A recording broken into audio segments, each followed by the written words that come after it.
Hi everyone, ನಮಸ್ಕಾರ ಎಲ್ರಿಗೂ. ಇವತ್ತು ನಾವು ಮನೆಯಲ್ಲಿ Mangalorean style chicken ghee roast ಹೇಗೆ ಮಾಡೋದು ನೋಡುವ. ನಾನು ತಗೊಂಡಿದ್ದೇನೆ 1 kg ಚಿಕನ್ ಕ್ಲೀನ್ ಮಾಡಿ ಡ್ರೈನ್ ಮಾಡಲಿಕ್ಕೆ ಇಟ್ಟಿದ್ದೇನೆ.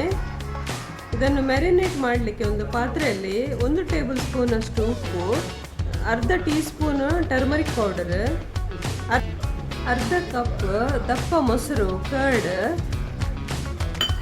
1/4 ಟೀ ಸ್ಪೂನ್ ಅಷ್ಟು ಗರಂ ಮಸಾಲ ಪೌಡರ್.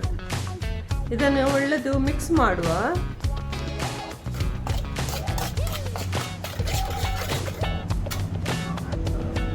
ಈ ಮಿಕ್ಸ್ ಮಾಡಿದ ಪೇಸ್ಟಿಗೆ ನಾವು ಕ್ಲೀನ್ ಮಾಡಿ ಇಟ್ಟ ಚಿಕನ್ ಅನ್ನು ಸೇರಿಸುವ.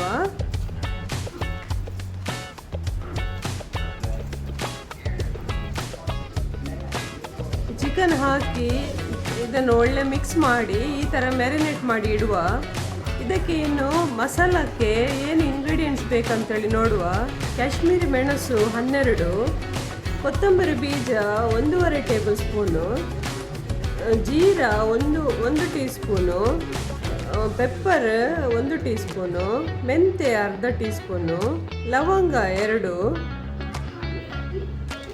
ಆಮೇಲೆ ಟ್ಯಾಮರಿಂಡ್ ಹುಳಿ ಸ್ವಲ್ಪ, ಮತ್ತು ಜಿಂಜರ್ ಶುಂಠಿ 2 ಇಂಚ್, ಗಾರ್ಲಿಕ್ ಬೆಳ್ಳುಳ್ಳಿ ಎಸಳು 6ರಿಂದ 8. ಇನ್ನು ನೀವು ಇನ್ನೂ ಕೂಡ ಸ್ವಲ್ಪ ಖಾರ ತಿನ್ನುವುದಾದರೆ ಬ್ಯಾಡಗಿ ಮೆಣಸು ಒಂದು 5-6 ಬ್ಯಾಡಗಿ ಮೆಣಸು ನೀವು ಸೇರಿಸ್ಬೋದು. ಈ ಎಲ್ಲ ಮಸಾಲಾಸನ್ನು ನಾವು ಡ್ರೈ ರೋಸ್ಟ್ ಮಾಡ್ಬೋದು, ಹುರಿಬೋದು. ಇಲ್ಲ ಅಂತ ಹೇಳಿದರೆ 1 ಟೀ ಸ್ಪೂನ್ ಅಷ್ಟು ಎಣ್ಣೆಯನ್ನು ಯೂಸ್ ಮಾಡಿ ಇದನ್ನು ಫ್ರೈ ಮಾಡ್ಬೋದು. ನಾನು 1 ಟೀ ಸ್ಪೂನ್ ಎಣ್ಣೆ ತಗೊಂಡಿದ್ದೇನೆ. ಅದರಲ್ಲಿ ಮೆಣಸು ಹಾಗೂ ಈ ಉಳಿದ ಇಂಗ್ರೀಡಿಯೆಂಟ್ಸನ್ನು ಫ್ರೈ ಮಾಡುವ.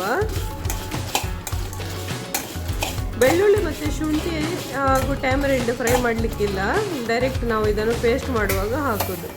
ಈ ಫ್ರೈ ಮಾಡಿದ ಮಸಾಲಸನ್ನು ತಣ್ಣಗಾದ ಮೇಲೆ ಒಂದು ಮಿಕ್ಸಿಯಲ್ಲಿ ಗ್ರೈಂಡ್ ಮಾಡಲಿಕ್ಕೆ ಹಾಕುವ. ಇವಾಗ ಶುಂಠಿ ಬೆಳ್ಳುಳ್ಳಿ ಹಾಗೂ ಹುಳಿಯನ್ನು ಸೇರಿಸುವ. ಇದು ಗ್ರೈಂಡ್ ಮಾಡಲಿಕ್ಕೆ ಸ್ವಲ್ಪನೇ ನೀರು ಸಾಕು. ಇದು ದಪ್ಪ ಪೇಸ್ಟ್ ಪೇಸ್ಟ್ ಥರ ಮಾಡಬೇಕು. ಇದು ಫೈನ್ ಗ್ರೈಂಡ್ ಆದ ನಂತರ ಇದನ್ನು ಮ್ಯಾರಿನೇಟ್ ಮಾಡಿಟ್ಟ ಚಿಕನಿಗೆ ಸೇರಿಸಿ ಇದನ್ನು ಒಳ್ಳೆ ಮಿಕ್ಸ್ ಮಾಡಿ 1ರಿಂದ 2 ಗಂಟೆ ತನಕ ಮ್ಯಾರಿನೇಟ್ ಮಾಡಿ ಇಡಬೇಕು.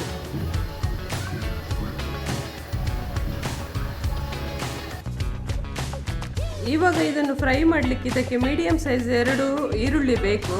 ಇದನ್ನು ಫೈನ್ ಚಾಪ್ ಮಾಡುವ.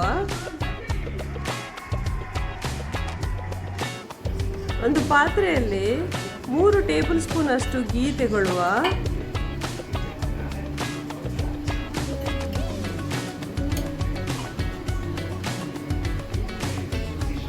ಒಂದು ಸ್ಟಿಂಗ್ ಇದಕ್ಕೆ ಕರಿ ಲೀವ್ಸ್ ಹಾಕುವ.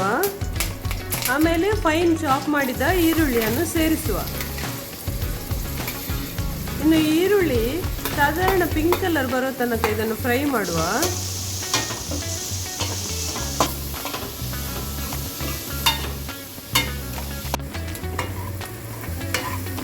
ಇವಾಗ ಪಿಂಕ್ ಕಲರ್ ಬಂದಿದೆ. ಈ ಈರುಳ್ಳಿಗೆ ಈಗ 1 ಟೀ ಸ್ಪೂನ್ ಅಷ್ಟು ಜಿಂಜರ್ ಗಾರ್ಲಿಕ್ ಪೇಸ್ಟನ್ನು ಸೇರಿಸಿ ಆ ಜಿಂಜರ್ ಗಾರ್ಲಿಕ್ ಪೇಸ್ಟದ್ದು ಒಳ್ಳೆ ಪರಿಮಳ ಬರುವ ತನಕ ಫ್ರೈ ಮಾಡುವ. ಆ ನಂತರ ಮ್ಯಾರಿನೇಟ್ ಮಾಡಿಟ್ಟ ಚಿಕನನ್ನು ಇದಕ್ಕೆ ಸೇರಿಸುವ.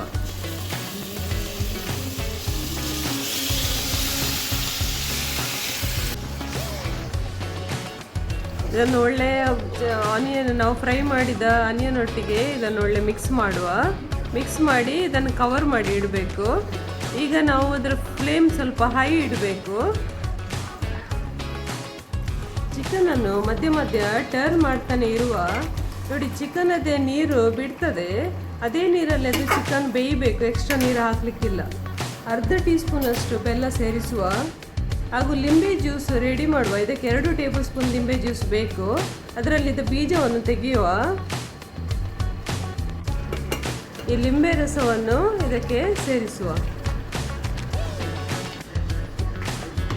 ಈ ಚಿಕನ್ ಒಳ್ಳೆ ಬೆಂದ ಮೇಲೆ ಗ್ಯಾಸ್ ಆಫ್ ಮಾಡುವ. ಈಗ ನಮ್ಮದು ಚಿಕನ್ ಗೀ ರೋಸ್ಟ್ ಮನೆಯಲ್ಲಿ ರೆಡಿಯಾಗಿದೆ. ತುಂಬಾ ಟೇಸ್ಟಿಯಾಗಿರುವ ಚಿಕನ್ ಗೀ ರೋಸ್ಟು ನಾವು ಈಸಿಯಾಗಿ ಮನೆಯಲ್ಲೇ ಮಾಡ್ಬೋದು. ಈ ವಿಡಿಯೋ ನಿಮಗೆ ಇಷ್ಟ ಆದರೆ ಲೈಕ್ ಮಾಡಿ ಹಾಗೂ ಶೇರ್ ಮಾಡಿ, ಚಾನಲನ್ನು ಸಬ್ಸ್ಕ್ರೈಬ್ ಮಾಡಿ. Thank you so much.